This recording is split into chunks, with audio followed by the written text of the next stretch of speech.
이더리움 재단이 운영 계획 자체를 발표했단 말이에요. 그러고 나서 이더리움 ETF의 기관 자금이 엄청나게 많이 들어오고 있고, 솔라나가 최근에 민코인 거래가 활성화되면서 가격이 굉장히 많이 올랐었거든요. 솔라나에게 사람들이 기대하는 거는 솔라나 ETF입니다. 솔라나 ETF는 이번 연도 이제 10월 달쯤에 될 것이다 라고 하는 예측들이 많이 나오고 있거든요. 우리가 유망하게 봐야 될 그런 코인들은 관련된 코인들이다 라고 좀 말씀드릴 수 있을 것 같습니다. 대표적으로 최근에도 굉장히 많은 상승을 했던, 안녕하세요. 디파이 농부 조선생으로 이제 활동하고 있는 조동현이고요. 저는 이제 블록체인 이 시장의 전업으로 이제 일을 시작하기 전에 증권사에서 오랫동안 좀 일을 했습니다. 그래서 KT부터 대신증권, NH투자증권에서 투자은행에서 이제 매니저로 이제 활동을 하다가 2021년부터 블록체인 시장의 이제 기술과 트렌드, 기술이 조금 궁금해서 좀 전업으로 이제 시작을 하게 됐고요. 현재는 이제 국내, 해외 리서처로 이제 활동하고 있습니다. 많은 분들께서 알트코인 시장이 언제 오냐, 그리고 우리가 상승장에 돌입하면 이제 큰 돈을 벌 수 있는데 이런 것들이 언제 오냐라는 질문을 많이들 하세요. 근데 전 개인적으로 생각하기에 이번 어떤 사이클은 좀 다르다라고 생각을 하거든요. 지난 이제 사이클을 돌아보면 2021년부터 2022년까지 조금 이어졌었죠. 그때 당시는 경기도 굉장히 좋았고요. 모든 자산이 가격 상승을 동반했던 그런 시장이었습니다. 즉 소매 투자자들의 투자가 굉장히 이제 활발했던 시기예요. 근데 2023년도 말부터 시작된 이 상승장 자체는 그때와는 조금 다른 모습을 좀 보이고 있어요. 대표적으로 일단 소매 투자자들이 투자할 여력이 많이 없어지고 있고요. 그다음 블록체인 시장 자체도 개인 소매 투자자보다는 기관 투자자들의 이끌어가는 시장으로 좀 변했습니다. 그러다 보니까 앞으로 유망한 알트코인 자체도 기존과는 좀 달라질 거라 생각을 좀 하고 있어요. 2021년부터 2022년도에 가장 핵심 키워드 자체는 아마 여러분들도 기억하실 건데 대부분 메타버스나 NFT였습니다. 그리고 이제 그것을 활용한 게임들이 이제 곽광을 받았었고, 그때 당시만 하더라도 이제 벤처 캐피탈들이 이런 미래 산업이라고 생각하는 이 메타버스나 이 NFT 그 시장에 엄청난 많은 투자를 했었거든요. 근데 이게 한 3, 4년이 지난 지금 돌아보면은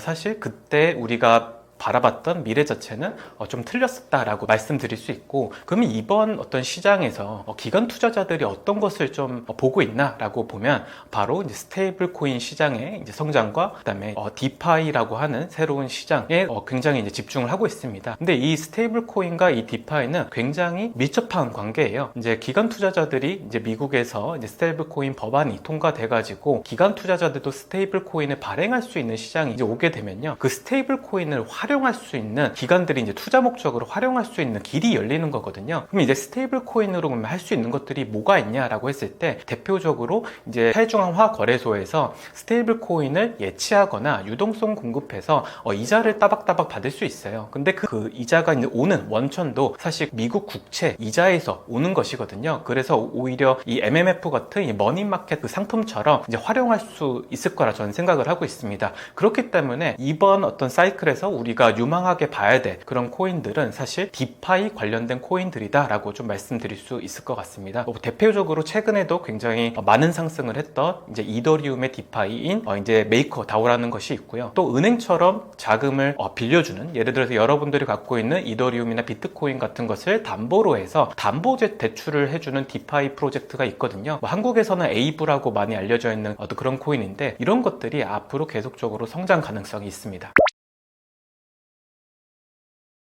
일단 이더리움, 솔라나, 리플 주요 어떤 알트코인의 이제 상승 배경이 좀 많이들 궁금하실 건데, 사실 이더리움 자체는 상승보다는 많은 하락을 좀 동반했었습니다. 이더리움부터 한번 살펴보면 이더리움이 왜 하락했을까 한번 여러분들이 좀 궁금해하실 것 같은데, 그 이유는 굉장히 단순했어요. 이더리움은 오랫동안 여러 투자자들의 사랑을 받아왔고, 어떤 블록체인 시장에서 스마트 계약이라고 하는 혁신적인 기술을 개발함으로써 블록체인을 활용한 여러 가지 어떤 상품들을 만들 수 있는 있는 근간이 좀 됐었거든요. 근데 이렇게 사랑받던 이더리움이 오래되다 보니까 이더리움 재단이라고 하는, 즉 이더리움을 관리하는 이 재단이 굉장히 투명하지 못한 상황에 이르게 되었습니다. 굉장히 많은 리서처와 개발자들이 일을 하고 있고, 또 더 나아가서 그 사람들의 어떤 운영비를 충당하기 위해서 이더리움을 계속적으로 팔았던 것이거든요. 이더리움 재단이 갖고 있는 이런 트레저리를 살펴보면 이더리움이 99%입니다. 그러다 보니까 매년 2천억이 넘는 비용을 사용하는데, 그것을 충당하기 위해서 이더리움을 계속적으로 매도할 수밖에 없는 상황이었거든요. 그러다 보니까 이제 이더리움에 초기 투자했던 사람들도 굉장히 불만이 많아지기 시작한 거죠. 이더리움 네트워크에서 나오는 수수료를 사실 이더리움을 소각해서 가치를 계속적으로 올리려는 사실 하나의 이제 네트워크이기 때문에 사실 이더리움 재단도 할 수 있는 방법이 많이 없었거든요. 그러다 보니까 결국 이런 어떤 이해관계의 불이치 때문에 많은 사람들이 이제 투명한 운영을 해야 된다라고 이제 목소리를 올렸었고, 그런 것들이 되지 않아서 사실 $1,700까지 이제 하락했던 것입니다. 근데 최근 들어서 이더리움 재단이 그 자신들의 운영 계획을 투명하게 관리를 하겠다라고 공지를 했거든요. 그것을 살펴보면요, 이더리움이 앞으로는 매 5년 동안 이더리움 재단이 갖고 있는 이 트레저리에 있는 자금 중에 5%만 사용하기로 했어요. 그러다 보니까 앞으로는 재단이 계속적으로 매도하는 물량도 줄어들 것이고, 또 이더리움 네트워크 위에서 더 많은 어떤 금융 거래들이 일어나게 되면 수수료가 이제 발생돼서 그 수수료를 소각해갖고 이더리움 가격을 올릴 수 있거든요. 이런 기대감 때문에 최근에 많은 상승을 했던 겁니다. 근데 이더리움 ETF가 2024년도에 나왔을 때 당시만 하더라도 사람들이 많은 기대를 했거든요. 기관 투자자들이 계속적으로 유입이 될 것이고 그 자금으로 이더리움도 오를 것이다 라고 예측을 했었는데, 그런 것들이 잘 안 됐어요. 근데 잘 안 됐던 이유 자체가 바로 앞서 말씀드린 재단의 운영 자체가 굉장히 불투명했었다. 그리고 이더리움 재단의 이더리움 코인을 매도해서 운영을 이어갈 수밖에 없는 상황이었기 때문에 좀 그런 하락이 좀 오고,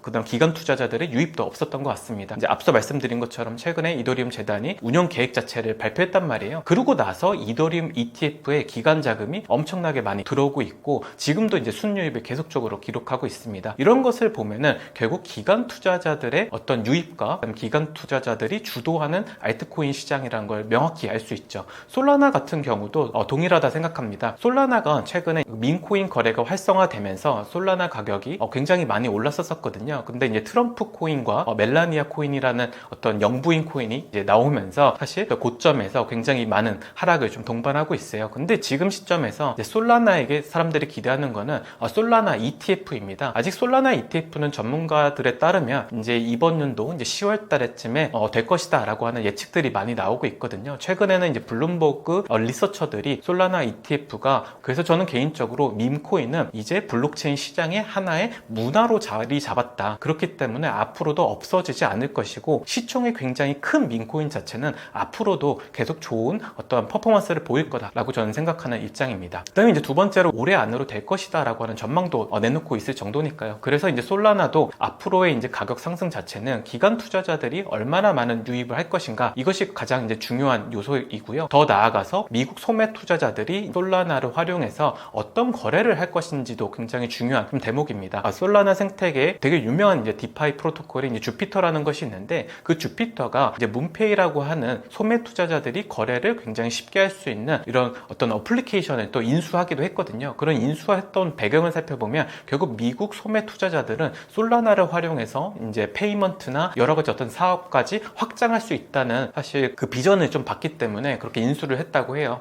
근데 그런 것들이 이제 기관 투자자와 소매 투자자들의 참여를 이끌어내면 솔라나의 또 가치는 좀 오를 것 같고요. 리플 같은 경우는 조금 아쉽게 됐습니다. 최근에 이제 리플 가격이 상승했던 요인은 명확히 이제 서클이라고 하는, 즉 USDC라고 하는 스테이블 코인을 발행하는 서클사를 인수할 거다라고 하는 기대감이 굉장히 많았거든요. 이 리플은 사실 이더리움보다도 먼저 사실 시장에 나왔던 코인입니다. 근데 리플 자체가 하려고 하는 비즈니스는 지금 스테이블 코인을 발행하는 회사와 동일했습니다. 왜냐면 기존까지만 하더라도 변동성 높은 알트코인을 해지할 수 있는 방안이 없었어요. 근데 스테이블 코인이 나옴으로써 누구나 알트코인을 스테이블 코인으로 바꾸면서 언제든지 자신의 포지션을 1달러에 상응하는 어떤 스테이블 코인으로 위협, 그 변동성을 해지할 수 있게 되었거든요. 그 역할을 했던 게 사실 예전에 이더리움이 나오기 전에는 리플이었는데, 리플 자체가 스테이블 코인 이제 발행사들과 이제 경쟁하는 입장이 되었기 때문에 최근에는 많이 올랐다가 또 많은 하락을 좀 동반하고 있는 것 같습니다.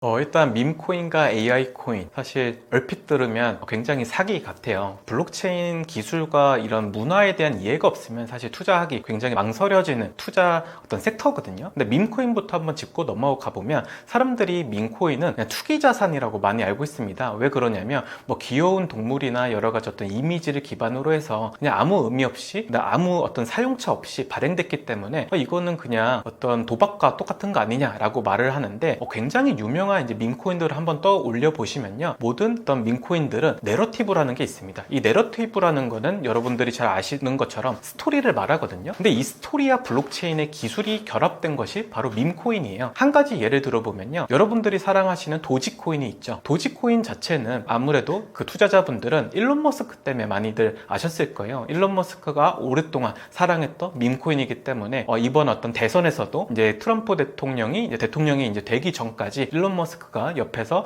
굉장히 많은 지원을 했고, 그에 따라서 사실 도지코인도 엄청나게 올랐단 말이죠. 근데 이런 것들이 뭐 단순한 어떤 투기 자산이 아니라 이런 어떤 서사를 갖고 그 서사와 블록체인이 결합해서 결국 토큰화를 만들어낸 것이거든요. 이게 굉장히 핵심입니다. 이게 어떤 이야기냐면, 블록체인의 가장 큰 기술은 어떤 거래의 어떤 네트워크도 아니고요, 모든 자산을 토큰화할 수 있는 게 가장 큰 핵심입니다. 여러분들이 요즘 RWA, 즉 실물 자산을 토큰화 한다는 말들을 많이 들으실 건데, 그 뒤에 있는 토큰화라는 기술이 사실 블록체인이 갖고 있는 가장 큰 잠재력이고 가장 핵심 기술이에요. 근데 이 문화와 스토리, 그것을 그 블록체인 기술인 토큰화랑 결합한 것이 밈코인인 것이거든요. 그래서 최근에 이제 트럼프 대통령 코인이 나왔을 때도 큰 상승을 할 수 있었던 거는, 트럼프 대통령이 여러 우여곡절 속에서 사실 대통령에 당선이 됐고, 그런 어떤 서사를 블록체인 기술로 토큰화를 했기 때문에 20조 원이 넘는 사실 가치를 한때 받았던 코인이거든요. 그만큼 사실 밈코인 자체는 이 블록체인 시장에서 일을 하는 여러 가지 어떤 사람들의 문화, 그리고 개개인 어떤 사람들의 어떤 서사들을 그 블록체인 기술로 토큰화한 것이라고 생각하시면 될 것 같고, 그렇기 때문에 많은 사람들이 굉장히 좋아하는 하나의 어떤 코인인 것 같아요. 근데 트레이더 입장에서는 밈코인이 굉장히 유용합니다. 왜냐면 변동성이 크잖아요. 변동성이 커야지만 이 어떤 트레이더들 자체는 수익을 벌 수 있기 때문에 사실 이런 밈코인 변동성을 이용해서 투자 수익을 올리는 사람들이 많고, 그런 어떤 투자자들은 대부분 미국 기반에 있습니다. 그렇기 때문에 밈코인 자체가 미국 시장하고 굉장히 밀접한 관계가 있는 것이고, 그래서 저는 개인적으로 밈코인은 이제 블록체인 시장의 하나의 문화로 자리 잡았다. 그렇기 때문에 앞으로도 없어지지 않을 것이고, 시총이 굉장히 큰 밈코인 자체는 앞으로도 계속 좋은 어떤 퍼포먼스를 보일 거다라고 저는 생각하는 입장입니다. 그다음에 이제 두 번째로 우리가 살펴봐야 될 것은 이제 AI 코인이죠. 이제 아무래도 2024년도 이제 초반부터 이 블록체인 시장에서 일을 하고 있는 리서처들이 블록체인과 AI 만남이 어떻게 펼쳐질지를 굉장히 많은 좀 논의를 했었어요. 그때 이제 당시 리서처들이 갖고 나왔었던 논리는 어떤 것이었냐면요, 인공지능과 이 블록체인은 서로 상호 보완 관계에 있다고 봤거든요. 블록체인이 가장 갖고 있는 단점은 뭐냐면요, 사업에 대한 확장성이 없다는 것입니다. 너무 느리고 너무 어렵죠. 그렇기 때문에 사업에 적용을 못하는 것이 굉장히 많이 사실 단점으로 지적이 되고 있는 것이거든요. 그 반면에 그 어떤 블록체인이 갖고 있는 가장 큰 장점은 보안성이 굉장히 높다는 것입니다. 비트코인이나 또 이더리움 같은 경우는 굉장히 탈중앙화되어 있고, 그렇기 때문에 네트워크의 보안성이 굉장히 좋거든요. 그러면 다시 돌아가서, 그러면 인공지능이 갖고 있는 장단점은 무엇이냐? 인공지능이 갖고 있는 명확한 단점은 보안성이 약하다는 거예요. 여러분들이 그 챗GPT로 여러 가지 어떤 그 인공지능을 통해서 인사이트를 끌어내시는데, 그런 이 데이터 자체, 학습시키는 데이터 자체가 공공재처럼 사실 사용되다 보니까 굉장히 보안성에 취약이 있거든요. 대신에 이제 AI 인공지능 기술 중에 가장 큰 장점은 뭐냐면 바로 사업 확장성이 굉장히 뛰어나다는 것입니다. 지금도 사실 챗GPT로 여러 가지 사업이 만들어지고 있잖아요. 그래서 블록체인과 AI, 즉 인공지능의 만남이 상호 보완 관계에 있기 때문에 굉장히 파급적인 효과를 낼 것이다 라고 많이들 얘기를 한 것이고, 실질적으로 여태까지 이제 한 2년 정도 지났는데요, 이런 결합이 이제 2년 정도 지났는데 꽤나 많은 성과를 내고 있습니다. 대표적으로 성과를 낸 어떤 AI 코인 섹터 중에 이제 하나의 비즈니스는 바로 GPU 클라우딩이라고 하는 기술인데요, 이 GPU 클라우딩이 어떤 것이냐면, 최근 뉴스에서 GPU가 부족하다라는 말 많이 들으시잖아요. 있잖아요. 뭐 그래픽 카드가 부족하고 GPU가 부족하고 그렇기 때문에 어떤 중소기업들이나 대기업들이 인공지능을 학습시키기 위한 이런 어떤 자원이 부족하다라는 말을 많이 들으실 건데, 그런 어떤 부족한 GPU를 클라우드 형식으로 빌려주는 사업이 있어요. 그것을 블록체인 기반으로 하고 있거든요. 대표적으로는 여러분들이 아마 아실 어떤 그 아이오넷이라고 하는 어떤 코인도 있고요. 그 다음에 에이셔라고 하는 대표적인 어떤 그 GPU 클라우딩 어떤 서비스도 있습니다. 이 어떤 블록체인 기반의 그 GPU 클라우딩 서비스들은 재밌게도 아마존 클라우드 서비스, 그 다음에 아마존이 제공하는 이런 GPU 어떤 제공하는 서비스들보다 비용이 굉장히 저렴해요. 그렇기 때문에 중소기업들이 이용하기 굉장히 좋거든요. 그래서 이제 2024년도 말부터 현재까지 굉장히 많은 매출을 좀 내고 있고, 에이셔 같은 경우는 보도된 자료로 따르면 1년 동안 누적 매출 자체가 3억 달러에 이른다고 발표하기도 했습니다. 그만큼 사실 AI와 블록체인 만남으로 실질적인 어떤 사업과 그 다음에 수익 창출을 하는 기업들이 하나씩 보이는 걸 보면은, 지금 현재는 그 알트코인 시장이 굉장히 불안하지만 이런 어떤 코어 기술들 덕분에 나중에는 이 AI 코인들도 큰 상승을 할 수 있다고 저는 생각하고 있습니다. 네, 이제 한국에서 가장 사랑하는 코인이 뭐냐? 그러면 이제 비트코인도 아니고 사실 이더리움도 아닙니다. 대부분 알트코인을 많이들 사랑하시죠. 근데 이게 굉장히 특이한 현상이에요. 미국 시장에 있는 코인베이스만 살펴보더라도 한 주간 가장 거래량이 높은 코인은 항상 비트코인입니다. 근데 한국 업비트나 비스움 같은 거래소를 살펴보면요, 항상 한 주간의 거래량이 높은 코인은 다른 알트코인들이에요. 그렇기 때문에 한국 시장이 알트코인의 어떤 허브 역할을 하고 있다. 굉장히 투자자들이 알트코인을 사랑한다라는 게 이 업계의 하나의 정설입니다. 근데 우리가 알트코인을 투자를 할 때 많은 분들이, 제 가족도 그렇고 제 친구들도 그렇고, 사실 공부를 하기보다는 급등하는 알트코인들을 그냥 사고 거기서 이익을 볼 때도 있지만 손해를 좀 많이 보거든요. 그렇기 때문에 우리가 알트코인을 선정하는 방법과 이런 어떤 평가해야 되는 요소들을 좀 알아봐야 됩니다. 앞서 말씀드린 대로 이번 시장 자체는 모든 자산, 모든 알트코인이 다 같이 올라가는 시장은 아니에요. 기관 투자자들이 주도하는 시장이기 때문에 명확히 기관 투자자들이 좋아하는 좀 섹터가 정해져 있고요. 그렇기 때문에 거기에 맞는 어떤 코인들을 좀 봐야 되고, 그 어떤 코인들이 어떤 기술적 가치를 갖고 있는지 좀 살펴봐야 되거든요. 근데 이제 우리가 너무 많은 것들을 검토하고 투자는 할 수 없잖아요. 그렇기 때문에 오히려 여러분들이 이제 알트코인을 투자하실 때는 전 개인적으로 이제 명확한 스토리가 있는지 좀 확인을 하시길 좀 당부드리고 싶어요. 그러면 이런 어떤 스토리가 뭐냐? 앞서도 말씀드렸지만 디파이의 가장 많은 탈중앙화 금융에서 사람들이 알트코인을 거래할 때 가장 많이 사용하는, 그러면 거래소는 어디인지, 그러면 그 거래소는 어떤 기술이 있는지 우리가 파악할 수 있거든요. 좀 예시로 한번 설명을 드리면, 스테이블 코인 시장이 커질 거다, 기관 투자자들이 스테이블 코인을 발행할 거다, 더 나아가서 기업들도 스테이블 코인을 활용한 어떤 사업으로 진출할 거다라는 뉴스들을 많이 들으시잖아요. 그러면 이 스테이블 코인이 어디서 활용이 될 것이냐라고 생각을 하면 두 가지 어떤 좀 기술을 떠올릴 수 있습니다. 하나는 이제 그 디파이 거래소를 떠올릴 수 있고요. 하나는 은행같이 대출을 해주는 서비스를 좀 생각할 수 있거든요. 결국 스테이블 코인이 발행이 되면 어딘가에 사용이 되어야 되고, 투자자들이라고 하면 그 스테이블 코인을 이용해서 다른 투자를 해야 되거든요. 그러면 그것을 했을 때 여기서 가장 큰 핵심 기술은 뭐냐라고 하면 스마트 계약입니다. 그럼 스마트 계약은 사실 이더리움이 갖고 있는 가장 큰 장점이기도 하고요. 그리고 이더리움 그 스마트 계약 기반으로 가장 큰 디파이 시장을 갖고 있는 게 이더리움이거든요. 그러면 이더리움 생태계 내에 스테이블 코인을 활용해서 이 높은 이자를 추구할 수 있는, 기관 투자자들이 높은 어떤 수익을 추구할 수 있는 그런 어떤 프로토콜이 뭐가 있는지, 그 프로토콜이 발행한 알트코인이 뭔지를 우리가 확인하면은 이 기술적인 부분과 시장의 어떤 스토리를 결합해서 투자를 할 수 있거든요. 한 가지 예를 들어 보면, 최근에 메이플 파이낸스라고 하는 굉장히 중소 어떤 알트코인이 시장에서 50% 정도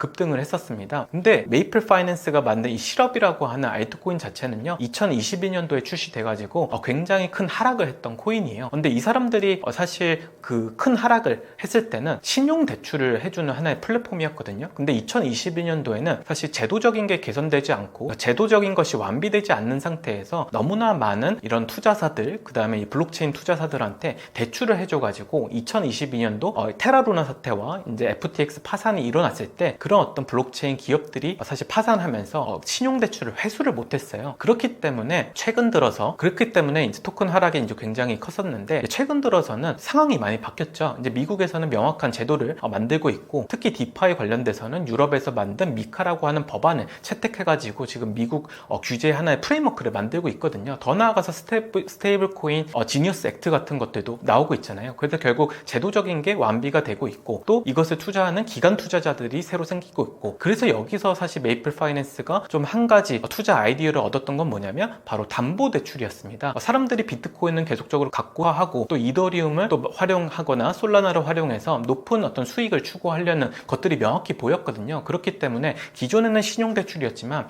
담보대출로 전환하면서 수수료 수익을 많이 만들어냈거든요. 그래서 이제 1년 동안 매출을 200억에서 300억이 넘는 순이익을 내므로써 다시 재평가 좀 받기 시작했습니다. 이런 어떤 예시처럼 결국 알트코인은 기저에 있는 하나의 기술과 시장의 어떤 제도적인 어떤 환경, 더 나아가서 이 시장 참여자들이 누군지가 사실 결합이 돼서 지금 알트코인들이 상승과 하락을 하고 있는 거거든요. 그래서 여러분들이 사실 알트코인 투자할 때는 이런 어떤 제도적인 면, 그다음에 시장 참여자들이 누구인지, 그리고 어떤 기술을 갖고 있게 이 기술이 다른 알트코인보다 우위에 있는지 아니면 그 열위에 있는지를 꼭 판단하셔가지고 좀 투자를 해야지 좋은 성과를 얻으실 수 있는 시장으로 변했다. 즉 예전에는 누구나 돈을 벌 수 있는 시장이었지만 현재는 누구나 돈을 벌 수 없는 시장으로 변했다라고 좀 말씀드릴 수 있을 것 같아요.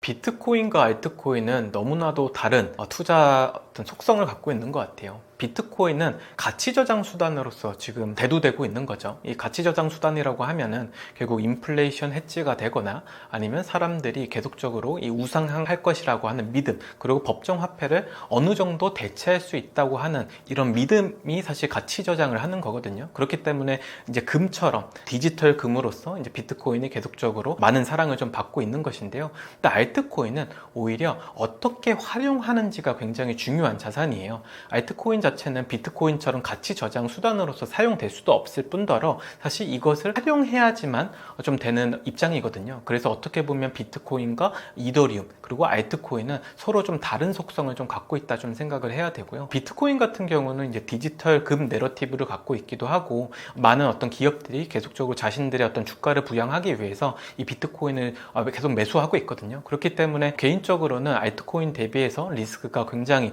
낮은 수준이라고 말씀드릴 수 있을 것 같아요. 근데 알트코인 자체는 변동성이 워낙 심합니다. 왜냐하면 이제 유동성 자체가 받쳐주는 알트코인들은 별로 없거든요. 그러다 보니까 이 알트코인은 여러분들이 국내 주식시장에서 스몰캡 투자를 한다는 마음으로 좀 접근을 하셔야 돼요. 우리가 생각해보면 스몰캡 투자를 할 때 가장 중요한 건 어떤 겁니까? 바로 물론 이제 실적 기반도 있겠지만 사람들의 관심이 높고 그 다음에 서사가 있어야지 사람들이 많이 참여를 한단 말이에요. 우리가 전기차 시대가 도래할 것이다. 그렇기 때문에 배터리 관련된 주식들이 앞으로 좋은 성적을 거둘 것이다. 그렇기 때문에 몇 년 후면 실적이 개선돼서 더 큰 가치를 받을 것이다 라고 하는 서사가 있었기 때문에 이 배터리 강국으로서 굉장히 소부재나 여러 가지 배터리를 만드는 기업에 투자를 했었잖아요. 그런 것처럼 알트코인도 앞으로 제도적인 게 개선되게 되면 어떤 것들이 사실 각광받을지, 스테이블 코인이 활성화되면 어떤 알트코인이 좀 수혜를 받을지, 이런 어떤 서사적 측면으로 접근해야지만 사실 투자적으로 좋은 성과를 얻을 수 있을 뿐만 아니라 리스크 관리가 될 수 있다고 저는 생각합니다. 우리가 사실 전기차에 대한 미래를 낙관적으로 봤고 배터리의 미래를 너무나 낙관적으로 봐서 사실 국내 시장에서도 이 배터리 관련된 주식으로 굉장히 큰 손실을 보신 분들이 있으시잖아요. 그런 것들이 뭐냐면 변하는 내러티브를 너무 맹신했거나 캐치를 못했기 때문이거든요. 이 변화를 캐치 못했기 때문에 결국 손실을 봤던 거거든요. 근데 그런 것처럼 알트코인도 그 시장에서 만드는 이 서사와 내러티브를 이용해서 사실 투자 수익을 올릴 수 있고, 이런 것들이 이제 변했을 때는 그 손실을 감내하더라도 철저하게 리스크 관리를 하는 좀 습관을 들여야지만 계속적인 투자를 이어갈 수 있다고 저는 생각하고 있습니다. 네, 일단 이 블록체인 시장은 크게 비트코인과 알트코인으로 나눠져 있는 것 같아요. 비트코인이 가장 안전 자산이라고 사람들이 생각하는 것 같고, 알트코인은 사실 비트코인보다는 굉장히 높은 변동성을 좀 갖고 있죠. 그래서 우리가 사실 알트코인 투자할 때는 비트코인의 어떤 가격 추이가 어떻게 되는지를 계속적으로 면밀히 좀 분석을 할 필요가 있는데, 재밌게도 2024년도 초반에 비트코인 ETF가 금융시장에 나오면서 굉장히 많이 좀 달라졌습니다. 있습니다. 예전에는 사실 외부 요인에 의해서 가격 하락하기보다는 결국 이 시장에 참여한 사람들의 수급으로 가격이 변동이 굉장히 많이 됐었거든요. 근데 최근에 비트코인 ETF가 나오면서 좀 달라진 점은 이게 증시랑 굉장히 유사하게 간다는 거예요. 그래서 갑자기 증시의 외부적 요인 때문에 불안하게 되면요, 계속적으로 비트코인 가격도 하락하는 좀 면모를 보였거든요. 이스라엘과 이란 전쟁이 이제 발생됐을 때도 아마 여러분들이 기억하실 겁니다. 이제 4월 달에 이제 트럼프 대통령이 이제 그 이란과 핵 협상을 하기 위해서 60일 유예를 줬습니다. 60일 동안 핵 협상에 대한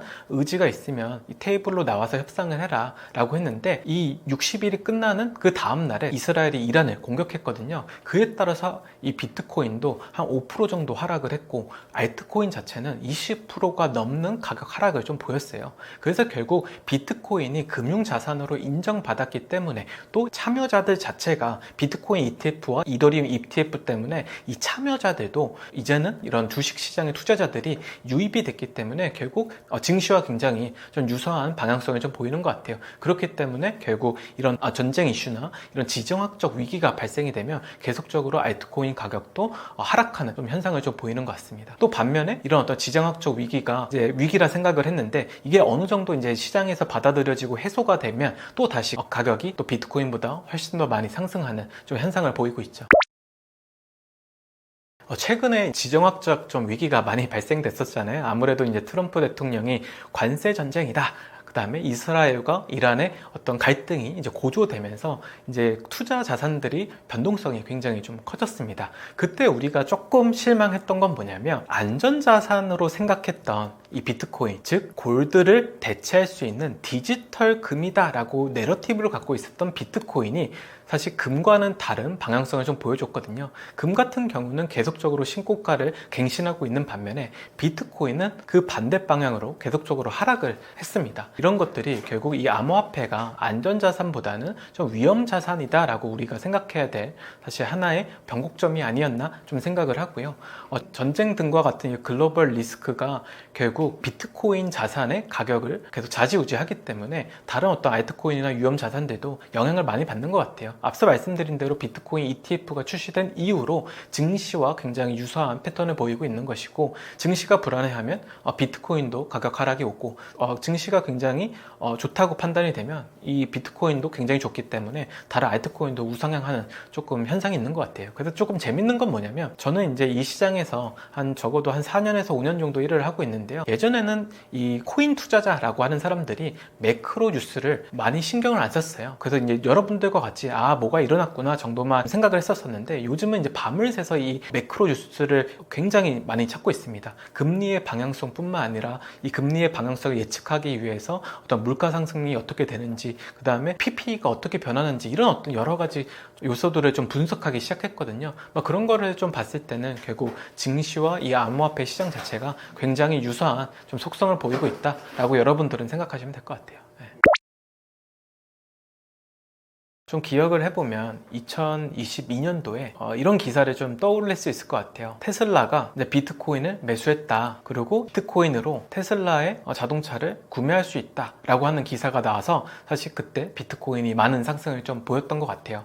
근데 몇 주 후에 일론 머스크가 말을 바꿨죠. 비트코인은 환경을 파괴하기 때문에 사실 테슬라를 사기 위한 결제 수단으로 사용할 수 없다, 이런 식으로 얘기하면서 사람들이 그때부터 좀 생각한 게 뭐냐면, 환경 파괴가 되는 이런 비용과 그 다음에 에너지의 가격 변동성이 코인 가격에 미치는 영향들을 많이 좀 분석을 좀 하기 시작했거든요. 그래서 대표적으로 사실 채굴형 코인은 사실 비트코인이 유일하다고 봐도 될 것 같아요. 이더리움 같은 경우는 사실 그 POW, 작업 증명이라는 방식에서 지분 증명, 즉 POS로 그 변경을 했거든요. 그래서 유일하게 좀 시총이 높은 코인 중에 채굴형인 것은 사실 비트코인밖에 없다라고 여러분들은 생각하시면 될 것 같아요. 왜 이 비트코인이 그럼 에너지 가격과 얼마나 밀접한 관계가 있냐라고 했을 때는, 최근 들어서 에너지 가격에 따라서 이 그 비트코인을 채굴하는 채굴자들의 수익성이 많이 변동되게 됩니다. 사실 비트코인은 작업 증명이라는 방식을 채택하기 때문에 누군가 컴퓨터 파워를 제공해서 이 난수를 풀어내야지만 비트코인이라고 하는 보상을 받을 수 있고, 그런 어떤 사업을 하는 것이 바로 채굴자들이거든요. 근데 채굴자들은 수많은 그래픽 카드를 활용해 가지고 사실 이런 어떤 난수를 풀어내고 있어요. 근데 그런 그 수많은 그래픽 카드와 GPU들을 이용해서 사실 그런 어려운 문제를 풀게 되면 굉장히 많은 에너지가 필요하잖아요. 그렇기 때문에 이 에너지 가격이 급등하게 되면 결국 채굴자들의 채산성이 낮아지게 되는 거고요. 채산성이 낮아지게 되면 자신들이 계속적으로 비축했던 비트코인들을 시장에 판매를 해야 됩니다. 그렇기 때문에 에너지 가격 변동과 이 비트코인 자체가 굉장히 연관성이 높다라고 좀 볼 수 있을 것 같고요. 그래서 이런 에너지 가격 변동성이 크기 때문에 이 채굴자들도 에너지 가격이 낮은 곳으로 이동하기 시작했어요. 최근에 이제 보인 동향은 러시아에 있는 가장 큰 에너지 기업이 이런 채굴 산업에 좀 들어옴으로써 굉장히 경쟁 우위를 갖고 있는 것도, 이 에너지 기업들은 잉여 전력을 이용해서 비트코인을 채굴하는 것이거든요. 그래서 채산성이 굉장히 높아요. 그래서 그런 어떤 동향도 나타나고 있는 것 같고, 또 중국에 있었던 어떤 채굴자들이 전부 그 미국의 그 전력 비용이 낮은 어떤 주로 이동을 해서 지금 채굴을 하고 있거든요. 그래서 그런 것만 보더라도 결국 이런 그 비트코인을 채굴하는 사람들은 에너지 가격에 굉장히 민감하다 좀 생각할 수 있을 것 같고, 이 친환경 관련된 이제 에너지, 뭐 예를 들어서 신재생 에너지 같은 것으로 사실 비트코인을 채굴하면 되지 않냐, 이런 목소리들이 사실 환경 관련돼서 많이 나오고 있는데, 사실 개인적으로는 이 어떤 친환경 에너지 자체들, 즉 재생 에너지 같은 것들은 사실 이 전력 공급 자체가 굉장히 불안정합니다. 이 우리가 가장 중요한 거는 언제든지 전기를 끌어다가 써야 되잖아요. 이게 낮 시간에는 전기가 많이 생산되는데 밤 시간에는 생산이 안 되게 되면 결국 지속적으로 에너지 공급을 할 수 없기 때문에 채굴 산업에도 영향을 미치거든요. 더 나아가서 이런 신재생 에너지 같은 경우는 이 단가가 굉장히 비싸요. 그래가지고 사실 채굴 업자들이 마케팅 용도로는 자신들이 친환경적인 어떤 사업 활동을 하고 있다라는 것을 강조하기 위해서 사실 이런 브랜드 이미지를 위해서 활용하는 것 뿐이지, 실질적으로는 이 신재생 에너지와 결합해서 채굴을 많이 하고 있지 않은 실정이에요. 그래서 오히려 이런 더 값싼 에너지를 사용하기 위해서 채굴자들이 좀 노력을 하고 있다라고 여러분들은 생각하시면 될 것 같아요. 네.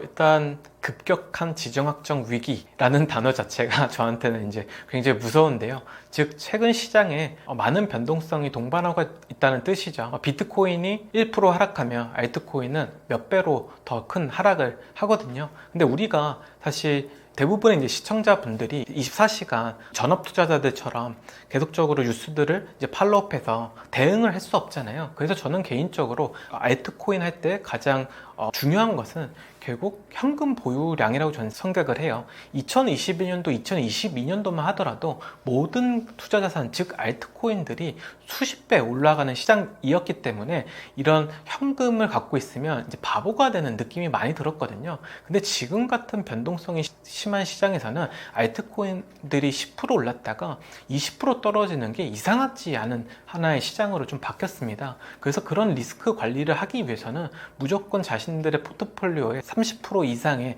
스테이블 코인을 갖고서 투자를 해야 되거든요. 왜냐면 급격히 떨어졌을 때는 또 위기로 보이지만 또 기회가 되는 경우가 종종 있습니다. 뭐 대표적으로는 트럼프 대통령이 이제 관세 전쟁을 시작했을 때 이더리움이 1,700불 이하로 떨어진 적이 있어요. 근데 지금이 2,800불이거든요. 그런 걸 생각해 보면 그때 만약에 내가 스테이블 코인이 있다고 했으면 사실 이더리움을 살 수 있는 거거든요. 그래서 더 높은 가격에 팔 수 있었던 기회인데, 그런 어떤 시장에 나온 이런 위험 신호를 너무 과하게 받아들여서 큰 폭락이 오는 경우가 종종 있어요. 그래서 그런 것들이 나왔을 때 오히려 기회를 삼기 위해서는 이런 현금 보유량, 즉 스테이블 코인의 보유량을 계속적으로 유지를 하셔야 된다라고 저는 생각하고 있고, 그게 사실 알트코인 투자 리스크 관리 때 가장 중요한 요소라고 저는 생각하고 있습니다.